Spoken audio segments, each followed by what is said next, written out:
Sunday വ്ളോഗാണ്, പക്ഷേ Monday post ചെയ്യുന്നത് മാത്രം. ഇന്നൊരു പരിപാടിയുണ്ട്, പക്ഷേ ആഞ്ചലിനെ കൊണ്ടുപോകുന്നില്ല കേട്ടോ. പുള്ളിക്കാരത്തേക്ക് ചെറിയൊരു വയ്യായിക. സോ ആളെ എൻ്റെ വീട്ടിലേക്ക് ആക്കിയിട്ട് പോകാനാണ് പ്ലാൻ. നേരത്തെ വിളിച്ചു പറഞ്ഞ പ്രകാരം ആഞ്ചലിനെ വെയിറ്റ് ചെയ്ത് അപ്പച്ചൻ താഴെ ഇറങ്ങി നിൽപ്പായിരുന്നു. സോ അപ്പച്ചൻ്റെ കയ്യിൽ ആഞ്ചലിനെ ഏൽപ്പിച്ച് അവിടെ നിന്ന് നമ്മൾ ബയ്യം പറഞ്ഞ യാത്രയായി. ഈ വെളി ഫോട്ടോച്ച് റൂട്ടിലൂടെ പോകുമ്പോൾ പ്രത്യേക രസമുണ്ട്. ഈ രണ്ട് ഭാഗത്തും മരങ്ങളൊക്കെ ആയിട്ട് കാണാൻ തന്നെ നല്ലൊരു ചന്തമാണ്.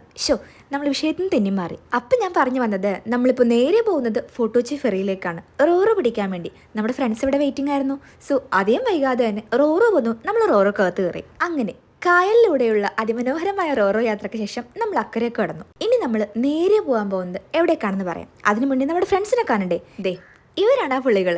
സോ നമ്മൾ ഒരുമിച്ചാണ് ഈ പരിപാടിക്ക് പോകുന്നത്.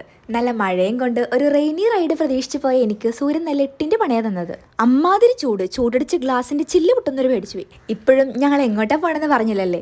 ഈ രണ്ട് കായൽ പരപ്പുകളുടെ ഇടയിലൂടെ നമ്മുടെ വണ്ടി നേരെ ചെന്നെത്തുന്നത് ഈ ഒരു ബീച്ചിലേക്കാണ്. ഇതാണ് നമ്മുടെ സ്ഥലം, ചെറായി. ഇവിടുത്തെ മേർ ബ്ലൂ റിസോർട്ടിലായിരുന്നു നമ്മുടെ പ്രോഗ്രാം.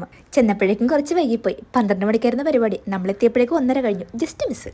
നമ്മളിവിടെ ലേറ്റായി വന്നതിന്റെ മെയിൻ ഉദ്ദേശം ഇയാളുടെ 1ാമത്തെ ബർത്ത്ഡേ കൂടാനാണ്. പെർമിഷൻ ചോദിക്കാതെയാണോ എന്റെ വീഡിയോ എടുക്കുന്നത് എന്നൊരു മട്ടായിരുന്നു നമ്മുടെ ലൂക്കച്ചിന്റെ മുഖത്ത്. ബർത്ത്ഡേ ബോയിനെയും കണ്ടു നമ്മൾ നമ്മുടെ മെയിൻ സെന്ററിലേക്ക് പോയി. ഫുഡ് അടി. ഇന്നത്തെ സ്പെഷ്യൽ റൈസ് വിത്ത് മസാല, പിന്നെ സാലഡ്, അച്ചാറ്.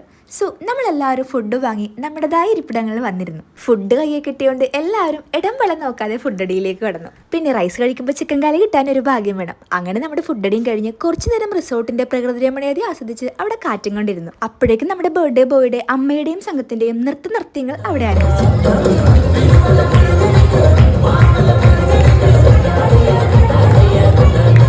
അങ്ങനെ അതും കഴിഞ്ഞ് നമ്മുടെ മെയിൻ താരങ്ങളുടെ യാത്രയും പറഞ്ഞ് ഞങ്ങൾ അവിടെ നിന്ന് ഇറങ്ങി. പോകുന്ന വഴിക്ക് ഓരോ സോഡ നാരങ്ങ വെള്ളങ്ങൾ കാച്ചി. ഇപ്പൊ ഒന്ന് റിഫ്രഷ് ആയി. ഇനി നേരെ വീട്ടിലേക്ക്. അപ്പൊ ബൈ.